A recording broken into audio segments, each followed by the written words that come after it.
நீங்கள் தினமும் மகிழ்ச்சியாக சந்தோஷமாக இருக்கணும், இயேசுவோட நடக்கணும். அவரோடு நடக்கிறது தான் ஒரு பெரிய பாக்கியம். அனுதினமும் இயேசுவோடு கூட வாழுவார். வாக் வித் ஜீசஸ், இயேசுவோடு கூட நடப்பார். அதற்கு ஆண்டவரோடு நீங்கள் பேசணும், அவர் பேசுகிறதை நீங்கள் கவனிக்கணும். நாம் அவரோடு பேசுவது ப்ரேயர், ஜெபம் செய்வது. மனம் திறந்து ஆண்டவரிடத்தில் எல்லாத்தையும் பேசுவார். அப்போ ஜெபத்துக்கு நேரத்தை நீங்கள் ஒதுக்கணும். அவர் நம்மோடு பேசுவது என்பது வேத வசனத்தை தியானிக்கும் போது அந்த வசனத்தை கொண்டு நம்மோடு பேசுவா. இன்னும் நீங்கள் அதிகமாக காத்திருக்கும் போது பரிசுத்த ஆவியானவர் மூலமா நேரடியாய் உங்களுடைய இருதயத்தில், உங்களுடைய ஆவியில் அவர் பேசுவார். அப்போ ஆண்டவரோடு நடக்கிற அனுபவம் என்பது இயேசுவோடு இணைந்து வாழுகிற ஒரு அனுபவம். பாக்கியவான்கள் என்றால் ஆசீர்வதிக்கப்பட்டவர்கள் என்று அர்த்தம். நீங்கள் ஆசீர்வதிக்கப்பட்டவங்க. ஆண்டவருடைய வசனத்தை கேட்குறீங்களே, அதனால நீங்கள் ஆசீர்வதிக்கப்பட்டவர்கள்.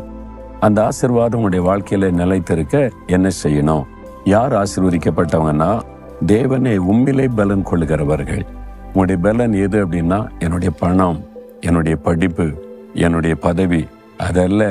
கர்த்தர் என் பலன், அவர் தான் எனக்கு எல்லாம். அப்படி அவரை சார்ந்து தேவனிலே பலன் கொள்ள மனுஷனா இருந்தா நீங்கள் ஆசீர்வதிக்கப்பட்டவர்கள்.